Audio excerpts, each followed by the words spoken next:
Hey, it's Jeff Green. Thanks for tuning into the video blog today. Today, I've got a real treat for you. Today, we're going to play part one of a two-part interview that I did with Chief Economist for First Trust Portfolios, a guy named Brian Wesbury, one of my favorite economists.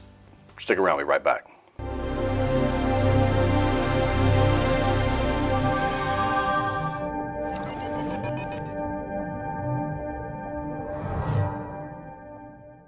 Well, we're in Austin, Texas today with our friends from First Trust Portfolios, and I got to tell you, most guys would be happy to be sitting next to their favorite athlete, talking a little sports. Me, I'm happy to be sitting next to my favorite economist. Yeah. But he's not just any economist. This guy is on CNBC, heading there to do Neil Cavuto, I think, after this, on Fox News, right. Bloomberg TV. He's everywhere. He is none other than First Trust Portfolios Chief Economist Brian Wesbury. Brian, hey, thank you. Thanks, Jeff. Great to be with you. My clients, based in Houston, Texas, most of my clients are oil and gas related. What are your thoughts here? I know energy's moved up a little bit. Do you have any thoughts on the energy sector in general? Right, exactly. And so I used to have my first boss in economics always had a saying that in the Bible it says, an ounce of gold will buy a fine suit of clothing. And if you think about that, $1,200, that's a fine suit. I know there's more expensive ones and cheaper ones, but really there's an economic theory there. And what it says is that prices ought to be related over time. I mean, if this was true 2,000 years ago, it's true today. And so the way we look at oil prices, the way we look at all commodity prices, is we relate them. So an ounce of gold will typically, over the last 30 years or so, get you about 16 barrels of oil. If you do that with copper and corn and soybeans and build a big matrix, it says that oil is worth 55 to 65 bucks a barrel. So okay. I would argue that we're pretty close. Now remember, when oil was over 100, that's what I said. Mm-hmm. It's too high. When it was 28, that's what I said, and now we've come back. And so I would argue that somewhere in this $50 to $70 range is where we're likely to stay. Some people think that, oh no, because of fracking, the price is going to come down. I don't buy that. I believe oil is worth about what it is. And with good news there is that oil companies can make a profit, many of them, at these kinds of prices.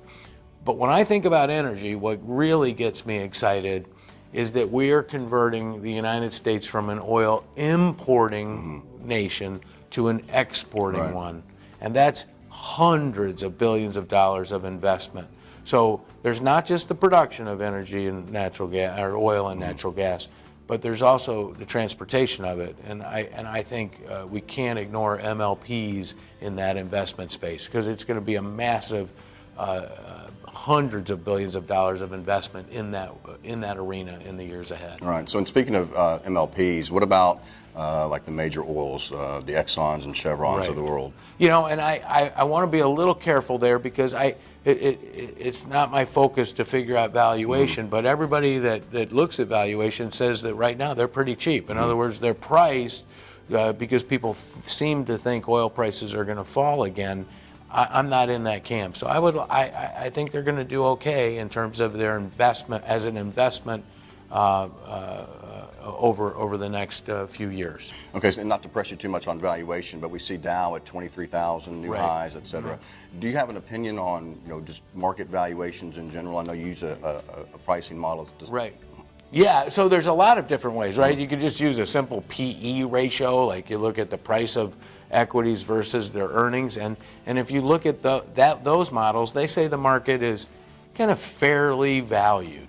There's a few other models, the Schiller PE, and I don't want to get too complicated, but some of these models, people are saying that the market is overvalued, and I personally don't believe that's the case. I think the stock market is still undervalued, and one of the key reasons is that, or the reason that I say that is because interest rates remain low, because that's what really matters. So you have earnings, but you have to discount them with interest rates, and the lower rates are, the more those earnings are worth in the future. So when I look back over history, the level of corporate profits that we have today and current interest rates tell me that this stock market, believe it or not, even though we're at record highs, is still about 10% undervalued. And the good news is profits are growing about 10% a year. Right. So I think we can still have great returns in the equity markets in the years ahead.